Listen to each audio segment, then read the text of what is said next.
Britain is a hugely diverse religious society, but of all the faiths practiced here, only one is truly British: modern pagan witchcraft, otherwise known as Wicca. Wicca is one of the fastest growing religions in the world. Its followers call themselves witches, worship a goddess of nature, and believe in the power to cast spells. Witches are among us. There's no doubt about it. A long-held presumption about us that we worship the devil. Oh no, we don't. But the most extraordinary thing about Wicca is the story of how it was born. Because while it looks like an ancient folk religion, Wicca was actually developed in the 1940s by a middle-aged nudist from the New Forest called Gerald Gardner. In one sense, he was highly devious. He wasn't a typical founder of a religion. King of the witches. His hair goes this way, his beard goes that way. He was witchcraft. I'm Professor Ronald Hutton. As a historian of British paganism, I've been studying Wicca for over 20 years. In this film, I'm going in search of the truth about this secretive, magical faith. I want to find out how this extraordinary Englishman reinvented witchcraft, became Britain's first celebrity witch, and in the process created a new world religion. Is it not a fact that these meetings are really very largely sexual orgies? They're not. Not in the least.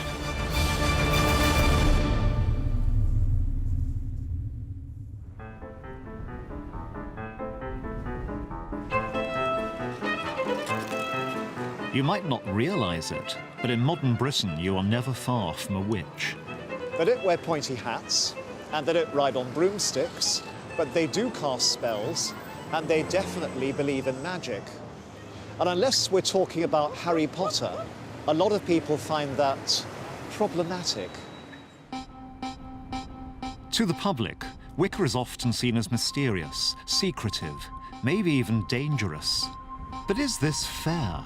I've been studying Wicca for 2 decades, and I have yet to be turned into a frog.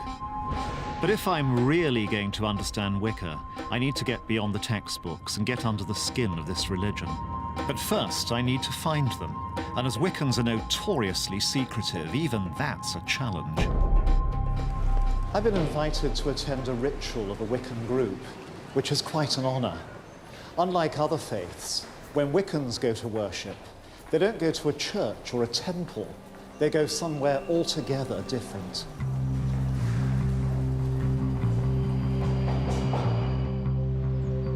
Modern witches are often urban creatures, but as a reverence for nature lies at the heart of their faith, they conduct their rituals in parks and woods right in the heart of the city.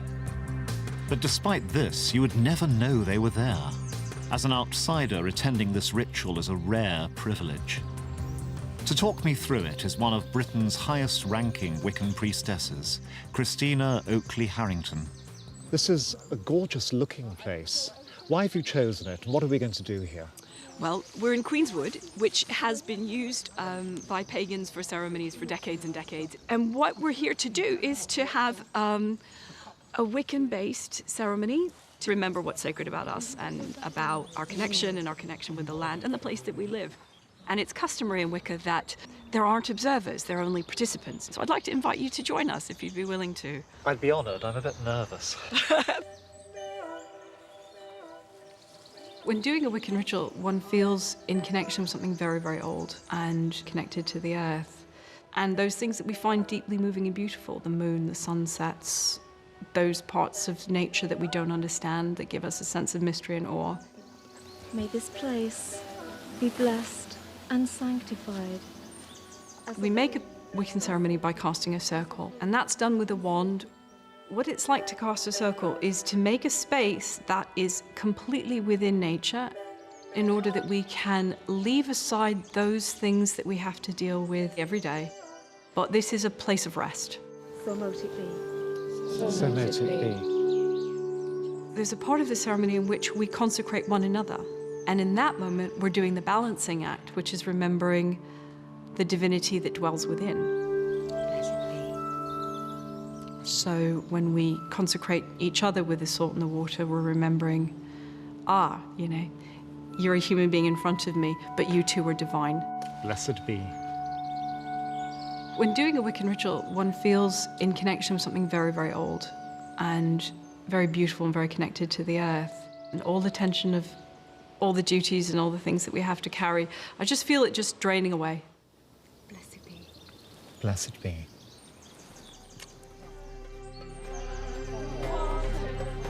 Now, I thought that was a lovely ritual. There's clearly more going on here than just a bunch of people having a good time in a wood. There's something quite deep. But does it bring me any closer to understanding what Wicca actually is? Rituals like this, with their reverence for nature, feel like the continuation of a very ancient tradition. But in fact, nothing could be further from the truth, because Wicca doesn't have its origins in the mists of time, but in 1930s Dorset.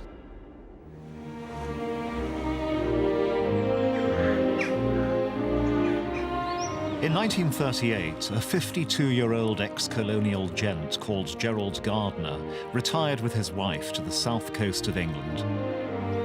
This is Highcliffe, an archetypal conservative English community with its village church, Rotary Club and Tory MP. But hidden just beneath the surface 75 years ago was something a lot stranger. And Gerald wasn't long in finding it. For one thing, Highcliffe was a hot spot for naturists. And despite his eminently respectable appearance, Gerald liked nothing more than taking his clothes off. Well, Gardner moved to this area in 1938, and this is the house that he bought. Wow. And this is where Gerald and his naturist friends would have enjoyed the sunshine. It's almost the perfect private nudist paradise. It it's is. Large, it's sunny, it's open, yet it's well hidden. Gerald had found the perfect retirement spot, and he wasn't alone. Bankers, accountants, teachers, and a host of tea and scones types seemed to be keen on retiring disgracefully. We've got extraordinary evidence of this from a rather jokey piece which appeared in the Christchurch Times in 1939. The instant success with the neighbours of the Elphinstone Road nudist colony has been marked. One old gentleman who has rented a second floor back says his outlook on life generally has entirely changed in the last few weeks. He has now no use for his car or fishing tackle and wishes to exchange them for anything useful such as telescopes, binoculars or camera. And also Gardner had a darkroom built, and I think he was going to develop and print his own photographs, but it may be that they were of a naturist nature, that it's not the sort of thing you want to take along to your local chemist, because even more rumours would have spread then. He would stand out when he arrived because he would look so different. He had this shock of white hair, and also what I remember was that he had tattoos on his arm. And I know of boys that they would cross the road because he was a bit odd looking. So even with his clothes on, Gerald seemed different. It was rumoured that his racy photo sessions went along with affairs and a taste for flagellation. But Gerald wasn't satisfied. He was seeking something stranger, and in 1939 he found it. Gerald was about to become a witch.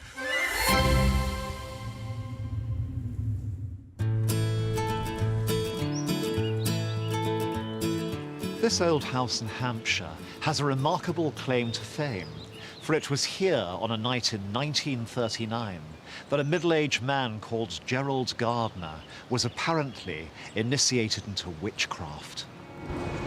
I was blindfolded, clasped from behind and told, "I give you the password." Gerald claims that he was stripped naked, brought into a room full of witches, all similarly nude, and then given the secrets of an ancient magical religion. I was then pushed through a doorway and into the circle. And then the word Wicca was mentioned. Wicca, witch. They're witches. Witches still exist. From that night until his death, nearly 30 years later, Gerald Gardner devoted his life to witchcraft. He appeared in the papers and on TV.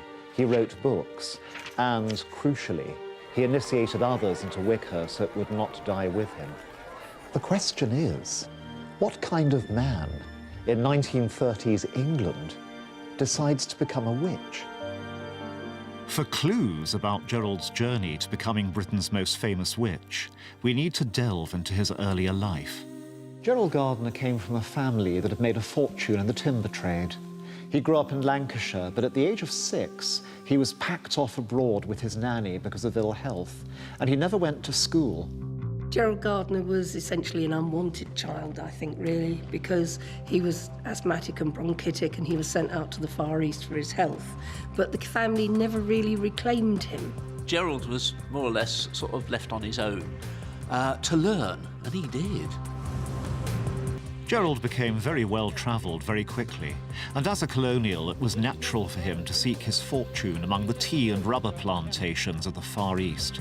But while most colonials were content to sit back and drink G&T, Gerald went out and studied the tribal cultures of the places where he was living.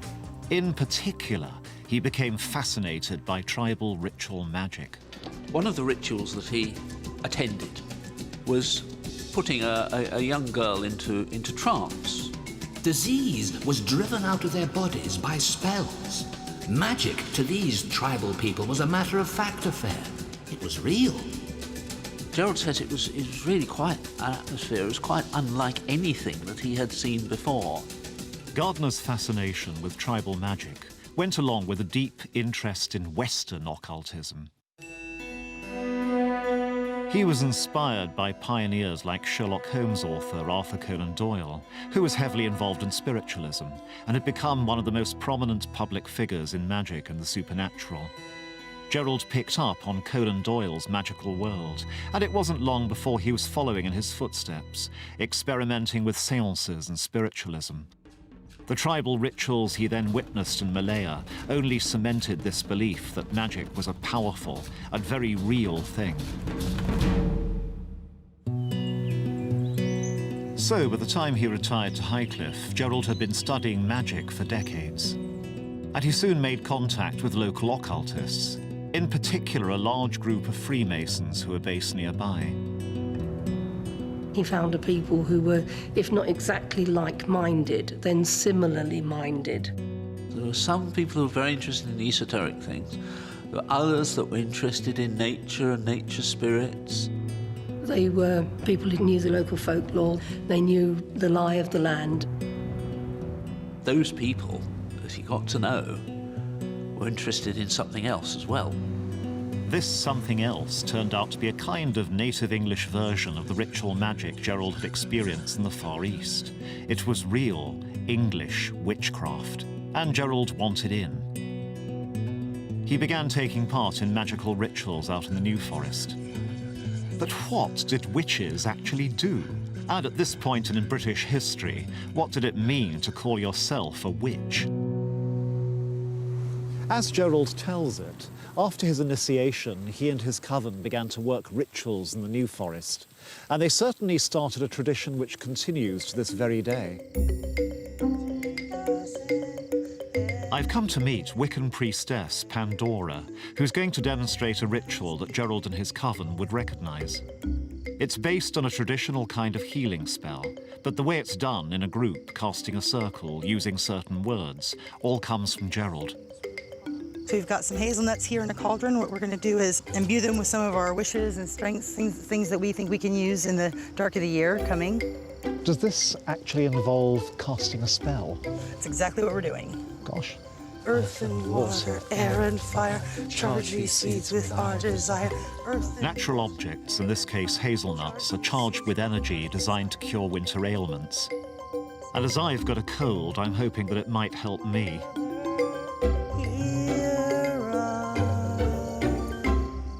Pandora, I think I know what was going on there.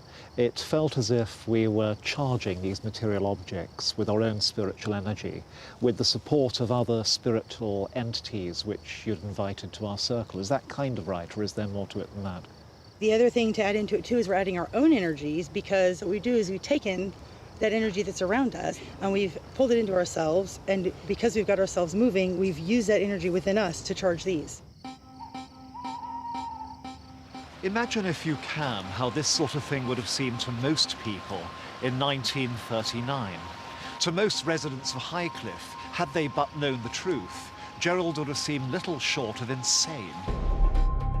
But was this all madness, or was Gerald simply following tradition? In Britain, there is a long history of useful witchcraft dating back to the Middle Ages. Known as the cunning folk, these witches would cast spells to heal the sick or bring good luck. Research has shown that Gerald essentially used these spells in his own New Forest rituals. But it was his ambition that set Gerald apart from the cunning folk of old. For him, these English folklore spells held much greater power. Gerald had ambitions to use magic on a much grander scale that would change not just your health, but the entire world. He was about to test his newfound magical powers against something truly dangerous. As just across the sea, Hitler began to threaten invasion. When he wasn't casting spells, Gerald was also a prominent member of the local Home Guard. And so, it made sense to Gerald to prepare to repel the Nazis, not just with rusty bayonets, but with magic. And on one night in 1940, that's exactly what he and his coven are said to have done. We were taken at night to a place in the forest where the Great Circle was erected. I've come to the depths of the New Forest in search of the exact location of this famous magical encounter. And here to talk me through it is Gerald's biographer, Philip Heselton. Yes, hello, Ronald. Glad you found it all right. We're here because Gerald Gardner said we were taken at night to a place in the forest. And there we created the largest cone of power that we had ever attempted. What's a cone of power? Well, it's not a physical cone. It is something magical, a thought form, if you like. For Gerald, the threat of German invasion was the perfect opportunity to demonstrate the true power of Wiccan magic. And the great cone of power was raised and slowly directed in the general direction of Hitler. They built up power, dancing quickly round. And then when that power had reached its climax, there was this cone of power which could be seen by those who were sensitive to these things. The command was given. You cannot cross the sea. You cannot cross the sea.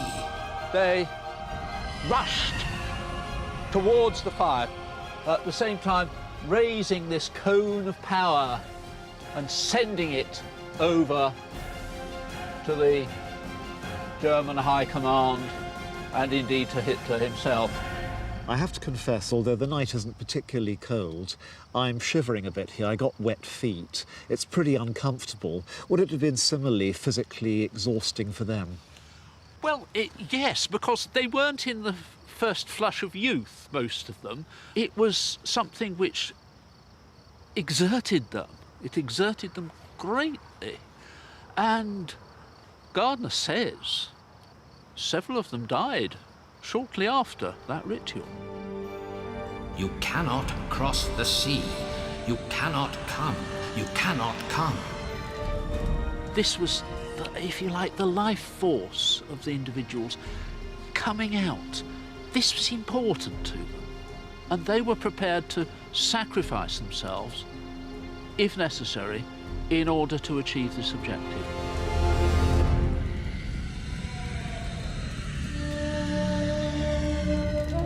Now, from the perspective of the present day, this story might seem utterly preposterous. Witches effectively sacrificing their lives in order to create a spell to ward off the Nazis. But Hitler didn't come, and even the British government seemed to feel threatened by the power of magic. Shortly after Gerald's Cone of Power ritual, a spiritualist called Helen Duncan was actually prosecuted for her occult activities. Duncan had rattled twitchy naval officers and attracted the attention of the authorities in 1944, when she held séances in Portsmouth and began answering questions about people's relatives who'd been killed in action. She had been too good at her prophecies and had alarmed the security forces. And in fact, she was imprisoned for a while. But Gerald's passion for the occult was unwavering, and crucially, he wasn't alone. He was drawing closer to the most notorious magician in the entire world, Aleister Crowley, known as the Great Beast. Crowley was an infamous magician whose alleged black magic had earned him the title wickedest man in the world. Never far from controversy, Crowley could have a distinct dark take on the occult. I simply went over to Satan's side. I found myself as passionately eager to serve my new master as I had been to serve the old. Gerald knew Crowley's work and actually appropriated many of his magical writings in his early Wiccan rituals. But Gerald and Aleister were very different men. Where Crowley's brand of magic could be dark, Gardner was interested in the positive side of the occult.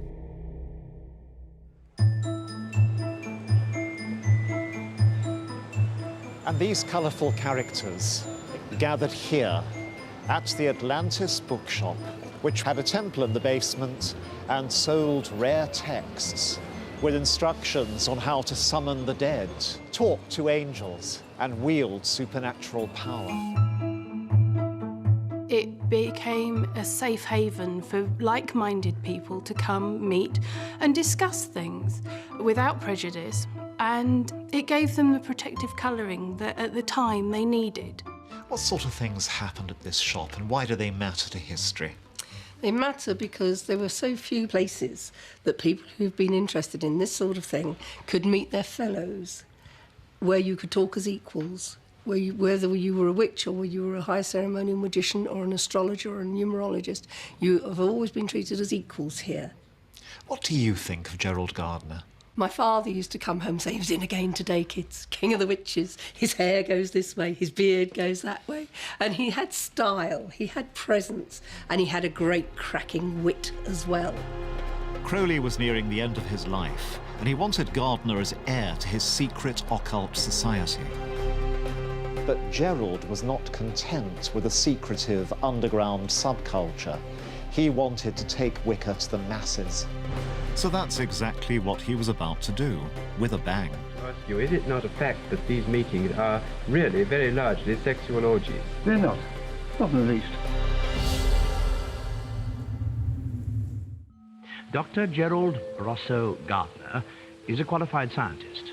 He is also a witch. This is Gerald Gardner, appearing on the BBC's Panorama programme in 1958. Most witches are initiated quite young, and of course, some of them are young, some of them are middle-aged, some of them are old.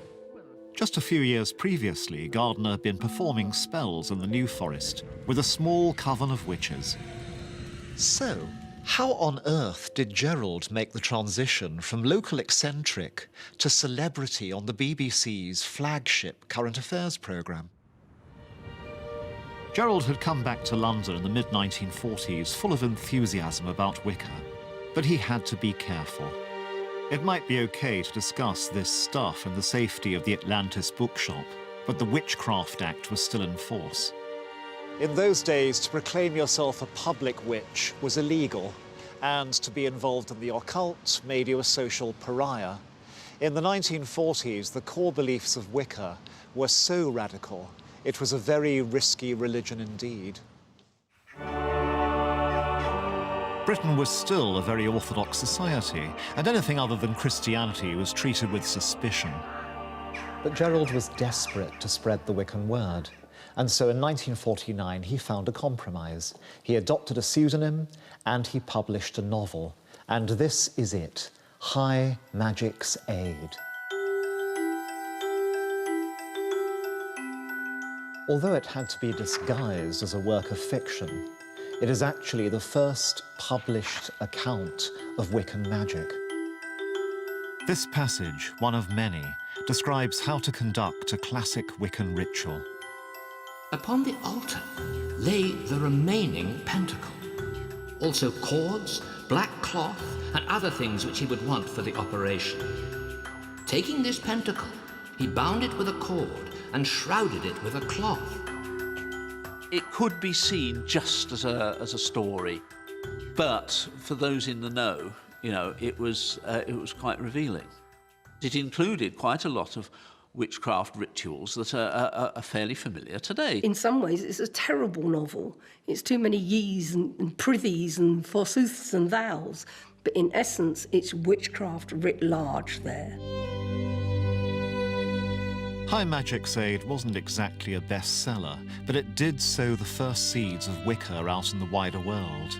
Then in 1951, after a campaign by a group of spiritualist MPs supported by Winston Churchill, who himself had become interested in the occult, the Witchcraft Act was finally repealed. Gerald was now free to out himself as a witch and to tell the world all about Wicca, which was by now developing into a fully fledged religious system. Since his New Forest initiation, Gerald had become something of a magpie, building his new religion from many sources. He borrowed heavily from both English folklore witchcraft and modern shamanic magic for his spells and rituals, whilst the iconic symbols that would become synonymous with Wicca, most notably the pentagram, were in fact ancient symbols that had been adopted by the Freemasons. This blend of influences found expression in Gerald's collection of magical objects. But to see some of these, you have to go to a rather unlikely location.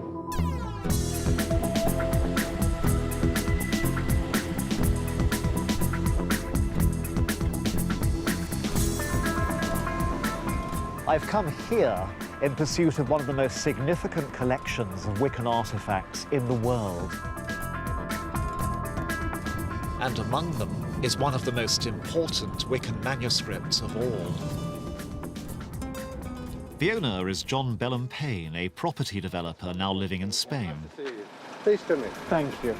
He is also one of Wicca's senior priests, and in the great tradition of the faith, has had many of Gerald's most prized magical possessions handed down to him. Wow.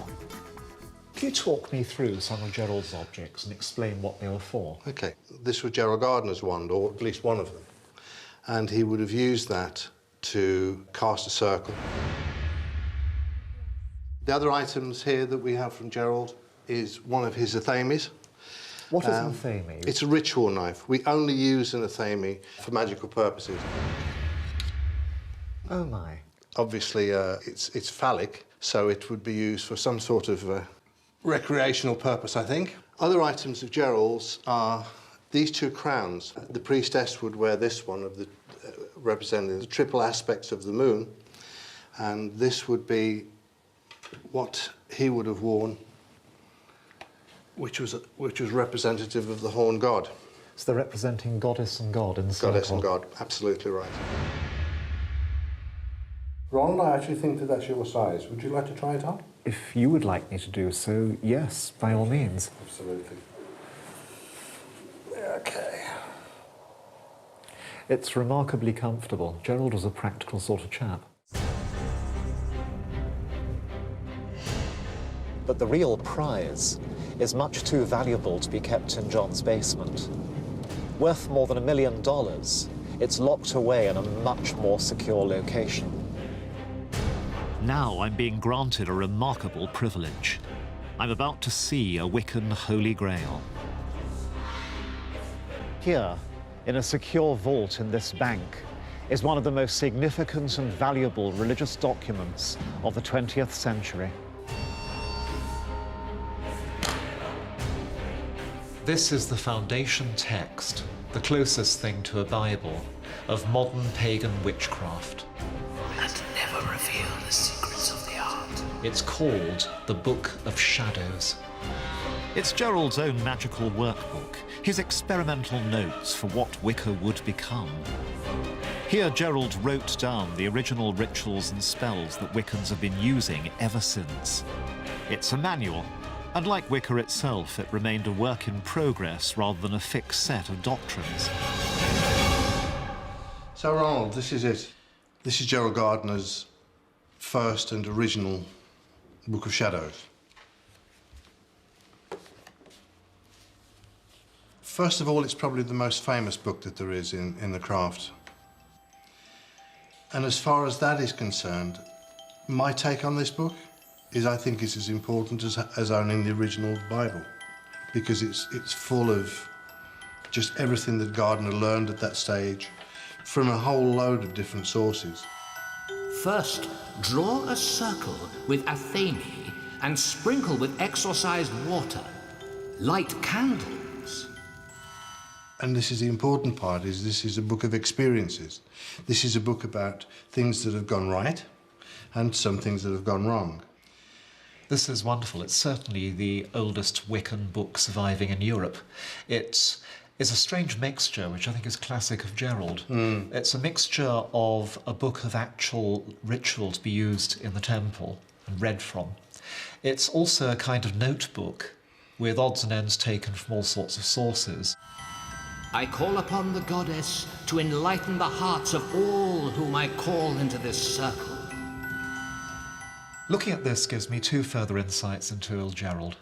The first is just his love of beautiful things, his artistry, his love of script, like his love of wands, like his love of crowns, and also his willingness to adapt, to go on from one thing to another. This is somebody who's creating a work in progress which other people can pick up and with which they can do things. And move on from. Yeah. Yeah, that's the exciting thing about the craft, is it never stays still. In the Book of Shadows, Gerald had written not just a guidebook to the spells and rituals of Wicca, he'd produced a manifesto for a new religion. Wicca had truly been born, and now he was desperate to take it to the masses. Gerald was now a man in a hurry, desperate to ensure that Wicca didn't die with him. He'd devote the next 10 years to spreading word of it throughout the land, whatever the consequences. In 1954, Gerald published his essential guide to Wicca, Witchcraft Today. He also opened Britain's first museum of witchcraft on the Isle of Man, and he started to be featured in newspapers looking for a sensational story. Today, the People prints a report that discloses the existence of a repulsive pagan saint priestess go wild. It was after a series of muckraking tabloid features accusing Gerald of practicing black magic and devil worship that he really got his big break. Gerald was invited to defend himself on Panorama. This would become a definitive TV moment watched by millions that gave the British public their first sight of a real live witch. Is it true that the dancing takes place as a rule naked? Yes. Now, why is that? It's the tradition. It's the order of the goddess. Who, you shall always be naked, if my right. And of course, to work magic, you must be naked. Gerald couldn't have hoped for a bigger audience, and even in the face of some provocative questioning, he kept his dignity. Just. I want to put this to you very frankly. I've been reading your book, and I'm tempted to ask you, is it not a fact that these meetings are really very largely sexual orgies? They're not. Not in the least. Gerald might have faced derision from the BBC, but 12 million people had just heard about Wicca for the first time. And what then happens when the circle is drawn? Well, then, of course, they generally are starting with the dance. Then there's the worship of the gods. Then, of course, it depends what they want to do. If they want to work magic, they work magic. I think Gerald felt he was on nothing less than a sacred mission, and now he had found his audience. What he was about was getting this thing planted in as many places as he could possibly bloody well plant it, because he reckoned it was great stuff, and he wanted it to survive. He's the one who put it out there and said, no, people should know about this. This is amazing. Well, thank you very much. Broomsticks, I think, are all waiting. And through all this, Gerald got his wish. He had become Britain's first modern celebrity witch. It's like turning the crank handle of an old car, you know.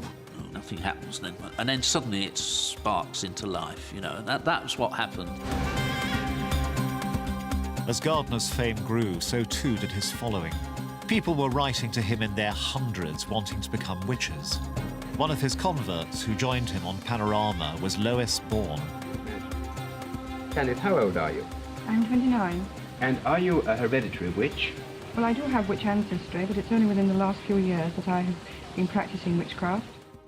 How did you find out about Wicca? I had all these spiritual gifts and I didn't know what to do with them. And eventually I read a book by Gerald Gardner, I think it was called Witchcraft Today, and I wrote to him and I asked him if he could explain these strange things which had happened to me throughout my life. And he said, well, it's very clear to me, my dear, that you are a witch. What makes people take up witchcraft? Well, it seems to me that we live in a highly mechanized age in which many people have lost their sense of belonging. Witchcraft brings them back to living in harmony with the rhythm and the seasons of the earth, and thereby helps... Why did Gerald value publicity so much? I think he was driven by something outside himself. I think this was his purpose in life. Well, I am convinced that we all come to Earth with a purpose, that there is something that we have to do. And I think that this is what Gerald's purpose was. And it wasn't just women who were drawn to Wicca. Several young men joined Gerald's original coven. One of them was Zachary Cox. His eyes were bright blue and incredibly glittery eyes. He didn't look mad in any destructive sense, but he looked kind of nicely mad, if you know what I mean. These were the eyes of someone who had only one foot in the world of the commonplace. I don't know how a guy gets into that state, I'm sure, but he'd got into it somehow. He was witchcraft, if you like. But the really weird thing is it worked.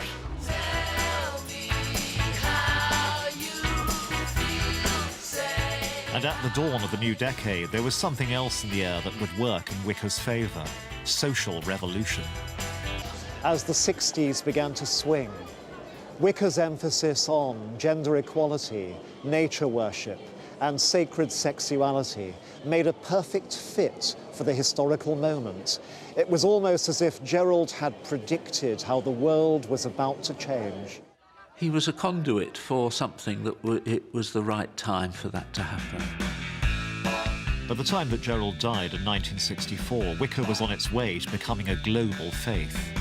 And in America, where the counterculture was really rocking society to its core, Gerald's radical new religion exploded into a phenomenon. Throughout the 70s and 80s, Wicca continued its march into the mainstream, helped in no small part by hugely successful cult movies like The Wicca Man, which provided a tantalizing, if inaccurate, glimpse of the pagan faith to cinema goers throughout the world. But as Wicca expanded across the globe, without its eccentric leader, would this very British religion flourish or perish? In Britain today, Gerald Gardner's radical religion, his feminist, eco-friendly, magical faith, has taken its place at the heart of our culture. Where once witches were persecuted and driven underground, today they can be out and proud. 21st century Wicca is plainly a far cry from its roots in the New Forest. The forthcoming census results are expected to show it well up among the top 10 religions in the United Kingdom. And as the faith has grown, Wiccans have formed campaign groups. These organisations lobby the government about the ongoing recognition of Wicca and its followers' rights. One of the most prominent and active of these groups is to be found in the modern police service. I want to find out how Gerald's legacy is influencing policy and changing attitudes within some of our most respected professions.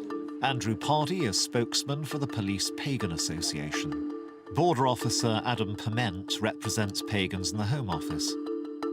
The format we use, the way things are laid out, was brought to us by Gerald Gardner. And when we look at it, if I look at Wicca, it's probably the only religion that England has ever given to the world. Police officers may go in and they may see an altar set up and they may not know whether the possession of a ritual knife falls underneath defences in law or not. And it's simple things like that that just make the police a bit more reassured of how they're dealing with people but also allows that pagan community to know that they're going to be dealt with fairly, just as any other person would. And if Gerald's legacy is becoming influential in the UK, in America, his radical English faith has infiltrated the very heart of the establishment, the US military. Roberta Stewart and Reverend Selena Fox are on a mission. Stewart's husband, Sergeant Patrick Stewart, was killed in combat last September in Afghanistan. The Nevada native was a Bronze Star and Purple Heart recipient. He was also a member of the Wiccan religion, whose symbol is the pentacle. Stewart was refused a Wiccan memorial because the authorities viewed his faith as a cult and not as a true religion. I said, "Where's my husband's plaque?" And they indicated that the emblem of our chosen faith was not allowed to be on there. Since this test case in 2007, the Wiccan pentagram has been a religious symbol officially recognised by the US military and can be carved on the gravestones of service men and women who are killed in the line of duty. Back in the UK, Wicca's evolution shows no sign of slowing down. Indeed, it's almost certainly the fastest growing religion in the country. And what's interesting to me is that it's the younger generation that is leading the march. This is Croydon, South London. Not perhaps the most magical place on the planet. This weekend, Croydon is hosting the biggest gathering of witches in the world. I've come to Witch Fest. When Gerald Gardner wanted to find witchcraft, he had to do so by getting into a secret coven. Today's would-be witches can do so at the click of a mouse. But do these young people know who Gerald Gardner was? To me, Gerald is a trailblazer and a revolutionary. He was so brave and courageous in embracing a religion that was so outside of the norm. He inspires me because he was so alive in his own lifetime and vibrant in that. I appreciate how he helped make it more public, and we're all interested in it probably because of his influence within the witchcraft world. Gardner's legacy clearly lives on amongst this new generation of witches. But have modern Wiccan beliefs stayed true to the original vision of its eccentric creator? What does paganism mean to you? To me, paganism is a spiritual path, and it involves reverence for nature. Wicca means to me finding my spirituality embodied in a religion that is incorporating a feminine divine. What would you call it? Is it a religion to you? Is it a spirituality? Is it a craft? All three. Yeah. Wow. Yeah. It's a craft because we practice witchcraft, and it's a spirituality because it's independent to how we are as individuals and how we explore it within ourselves. Whether it's nature, feminism, or spirituality that inspires Gardner's young followers, Wicca is about the power of magic.